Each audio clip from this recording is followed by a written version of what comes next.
Qatar ने भारत के साथ किया धोखा, ट्रेनिंग के लिए भेजे गए 8 नेवल ऑफिसर को बनाया बंधक। अमेरिका को छोड़ भारत रूस के पाले में जापान, भारत को भयंकर फायदा। नमस्कार दोस्तों, किसी देरी के जानते हैं इन सारी खबरों के बारे में विस्तार से। दोस्तों, इतना तो आप भी जानते हैं कि किसी भी देश का सैनिक, फिर चाहे वो रिटायर हो या फौज में सक्रिय, ये दोनों ही उस देश की सेना के लिए काफी मायने रखते हैं, क्योंकि इन दोनों के पास उस देश की सेना के हर वो सीक्रेट या हथियारों को लेकर वो सारी अहम जानकारियां हो सकती हैं जो दुश्मन सेना को जीत का रास्ता दिखा सकते हैं। और दोस्तों सोचिए, यही सैनिक अगर दुश्मन के हाथ लग जाए या फिर इन्हें जबरन बंदी बना लिया जाए तो कितनी अहम जानकारी दुश्मन उनसे उगलवा सकता है या फिर सेना तक को भी मजबूत बना सकता है। और दुर्भाग्यवश एक ऐसी ही घटना भारतीय ऑफिसर्स के साथ हो चुकी है, जिन्हें बुलाया तो गया था ट्रेनिंग देने के लिए, लेकिन अब उन्हें जबरन गिरफ्तार करके अपने देश में बंदी बनाकर रख लिया गया है। शायद आपने सुना होगा, इन दिनों अमेरिका और ब्रिटेन के रिटायर पायलट चीनी पायलट्स को ट्रेन करने का काम कर रहे हैं। ऐसा करके चीन और अमेरिका ब्रिटेन के रिटायर पायलट को अच्छी खासी रकम भी दे रहे हैं। और यही सोचकर हमारे देश के भी कुछ नेवल ऑफिसर्स नेवल ट्रेनिंग देने के लिए कतर चले गए थे। लेकिन जब इनका फिर से भारत लौटने का समय आया तो इन सभी ऑफिसर्स पर फर्जी आरोप लगाकर इन्हें अंदर कर दिया गया। दोस्तों, आप आर्टिकल भी देख सकते हैं जिसमें बताया गया कि कतर के पास जो 560 किलोमीटर का समुद्री तट है, उसे सुरक्षित बनाने के लिए कतर सरकार को अपनी नेवी अलर्ट पर रखनी पड़ती है। अब देखा जाए तो इन अरब देशों के पास पैसे तो हैं, लेकिन अकल नाम की चीज नहीं, इसलिए सेल्फ डिफेंस को लेकर हमेशा दूसरों पर ही निर्भर रहे हैं। और भारत के जो 8 रिटायर नेवी ऑफिसर कतर चले गए थे, उनका काम भी यही था कि कतर नेवी को अपडेट कैसे रखें, कतर की नेवी दुश्मनों से अपने आप को कैसे बचा सकती है, उसके लिए कौन सी मरीन ड्रिल करनी पड़ती है, वॉरशिप और मिसाइल का सही इस्तेमाल कैसे किया जाता है, निगरानी के लिए कौन से नेवल वेपन की जरूरत पड़ती है, ये सब जानकारी भारतीय नेवल ऑफिसर कतर नेवी को दे रहे थे। रिपोर्ट के मुताबिक भारत के 8 एक्स नेवी ऑफिसर धारा global technology and consultancy company के लिए काम कर रहे थे, जो कि खुद को कतर डिफेंस, कतर सुरक्षा और दूसरे सरकारी एजेंसी की स्थानीय भागीदारी बताती है। रॉयल ओमान एयरफोर्स के रिटायर स्क्वाड्रन लीडर खामिज अल अजमी इस कंपनी के सीईओ हैं। लेकिन इस कंपनी ने हमारे ऑफिसर्स को क्यों बंदी बनाकर रखा है, इसकी जानकारी ना तो ये कंपनी दे रही है और ना ही कतर की सरकार। और इसी बात पर गुस्सा होते हुए भारतीय विदेश विभाग ने फौरन कतर में मौजूद अपने दूतावास को समन भेजा, इस घटना की जांच पड़ताल करने के आदेश दिए हैं। भारतीय विदेश मंत्रालय के प्रवक्ता के अनुसार भारतीय उच्चायोग कतर सरकार से लगातार संपर्क में है। उन्होंने बताया कि अभी तक इस बात की जानकारी नहीं मिली कि क्यों हमारे 8 नेवल ऑफिसर्स को गिरफ्तार कर लिया गया है। अरिंदम बागची ने यह भी कहा कि कतर हमें जानकारी दे या ना दे, लेकिन भारत अपने सभी लोगों को सुरक्षित वापस लाने के हर संभव प्रयास करता रहेगा। खैर, ये गलती हमारी भी है, क्योंकि हम कुछ पैसे पाने के लिए ऐसे देशों का साथ देने चले जाते हैं जो हमेशा से भारत को अपना दुश्मन मानते आए हैं। कतर कितना भी दिखावा कर ले, लेकिन वहां के लोग और वहां की सरकार हमेशा भारत विरोधी रही है।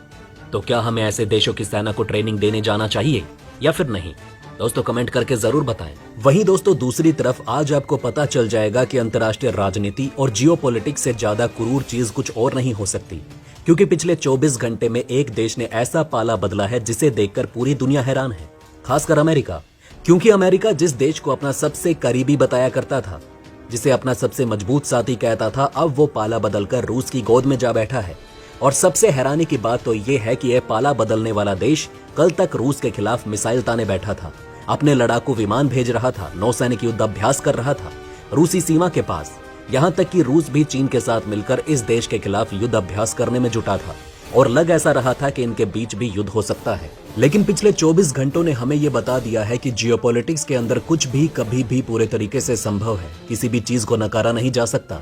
वहीं इस पूरे मामले से भारत सबसे ज्यादा खुश है, क्योंकि भारत की तो मौज हो चुकी है।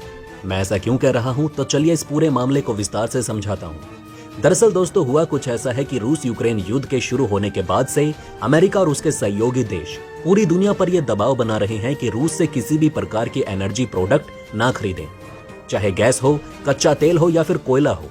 आप रूस से कुछ भी ना खरीदें, वरना हम आप पर कठोर प्रतिबंध लगाएंगे। अब पश्चिमी देशों के इस दबाव के कारण कई देश दब गए और रूस से कच्चा तेल, गैस, कोयला खरीदना बंद कर दिया।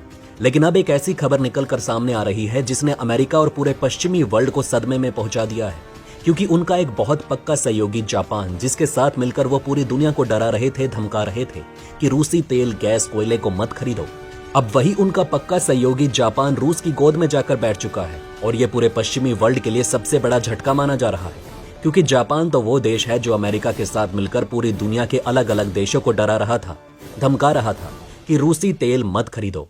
अब वही जापान ऐलान कर चुका है कि वो खुद रूसी तेल खरीदेगा और न सिर्फ खरीदेगा बल्कि ऑयल की एक्सप्लोरेशन में बहुत बड़ा योगदान भी देगा। और आपको बता दूं कि इसमें भारत भी शामिल होगा।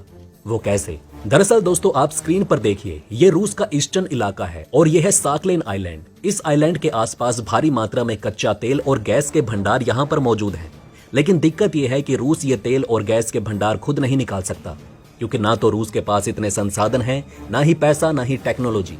ऐसे में एक कंपनी बनाई गई थी साकलेन वन, जिसमें भारत भी हिस्सेदार था, जापान भी था, रूस था और चौथा देश था अमेरिका।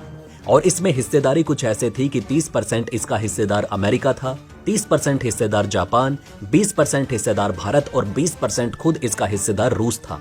और इस तरीके से पूरा ये कंसोर्टियम बनाया गया था। और इस कंसोर्टियम का काम ये था कि साकलेन के आसपास के इलाकों में गैस और तेल के भंडार खोजना और फिर टेक्नोलॉजी और पैसे का इस्तेमाल करते हुए इस तेल और गैस को निकालना और अपनी हिस्सेदारी के हिसाब से अपने में बांट लेना। लेकिन जैसे ही यहाँ पर युद्ध शुरू हुआ, अमेरिकी कंपनी ने अपनी हिस्सेदारी छोड़ दी और जापान पर भी प्रेशर बनाना शुरू कर दिया कि आप भी अपनी हिस्सेदारी छोड़ दीजिए और साकलेन से तुरंत बाहर आ जाइए। अब जापान पिछले 6-7 महीनों से इस मामले पर टाल रहा था, लेकिन अब से 2 दिन पहले जापान के एनर्जी मिनिस्टर ने ऐलान कर दिया कि वो साकलेन से बाहर नहीं निकलेंगे और इसमें काम करते रहेंगे। इतना ही नहीं, अमेरिका को दूसरा बड़ा झटका तब मिला जब जापान ने ऐलान कर दिया कि जो अमेरिकी कंपनी अपनी हिस्सेदारी छोड़कर गई है उसमें कुछ हिस्सा वो खुद रख लेंगे और बताया जा रहा है कि बाकी का हिस्सा भारत ले लेगा। यानी कि भारत जापान अपनी हिस्सेदारी साकलेन में बढ़ा लेंगे और हम एक बड़े मेजोरिटी शेयर धारक इसमें बन जाएंगे। वहीं रूस ने भी इसे अप्रूव कर दिया है और बताया जा रहा है कि भारत, जापान और रूस मिलकर साकलेन के आसपास तेल एक्सप्लोर करेंगे और उसे निकालेंगे और आपस में बांट लेंगे, जिससे तीनों को फायदा होगा। वहीं जापान ने यह भी कहा कि वो रूस से तेल खरीदता रहेगा, क्योंकि बिना रूसी तेल के जापान की इकोनॉमी बैठ जाएगी। इसलिए अमेरिका हम पर प्रेशर बनाना बंद कर दे। चाहे अमेरिका और पश्चिमी देश कुछ भी कर लें, जापान रूस के साथ सहयोग करता रहेगा इस मामले में। और ये बयान सुनकर अमेरिका और पूरा यूरोप भौचक्का रह चुके हैं, क्योंकि जापान को वो एक चूहा समझते थे और वो चूहा 24 घंटे में शेर कैसे बन गया ये उन्हें भी नहीं पता चला। लेकिन पश्चिमी देशों के लिए ये अभी झटके की शुरुआत है, क्योंकि खबर आई है कि रूस ने जापान से एक बड़ी मदद मांगी है। रूस ने ये कहा कि हमारे यहाँ पश्चिमी देशों की कार कंपनियां सब कुछ छोड़ छाड़ कर जा चुकी हैं, हमारे यहाँ पर कार नहीं बनती। इसके अलावा चीन से जो कार आती हैं वो बहुत घटिया क्वालिटी की होती हैं। इस वजह से जो अच्छी क्वालिटी की कार होती हैं उनके दाम 10-20 गुना बढ़ चुके हैं। ऐसे में जापान अच्छी कार बनाता है, तो आप हमारे यहाँ पर या तो कार बेचिए या आपके पास जो सेकंड हैंड कार है वो हमें दे दीजिए, क्योंकि उनकी क्वालिटी भी चीन की नई कारों की क्वालिटी से 50 गुना बेहतर होगी। ऐसे में आप हमें वो देंगे तो हमारे यहाँ पर कारों का संकट खत्म हो जाएगा। और इस पर जापान की मीडिया खुद कह रही है कि रूसी सरकार के इस रिक्वेस्ट को जापानी सरकार ने अभी तक रिजेक्ट नहीं किया है। इस पर विचार किया जा रहा है और पूरी संभावना है कि जापान इसे अप्रूवल भी दे दे। यानी कि पश्चिमी देशों के हाथों सब कुछ ऐसे फिसल रहा है जैसे मुट्ठी से रेत। हालांकि इस पूरे मामले पर आपका क्या कहना है, कमेंट करके जरूर बताएं।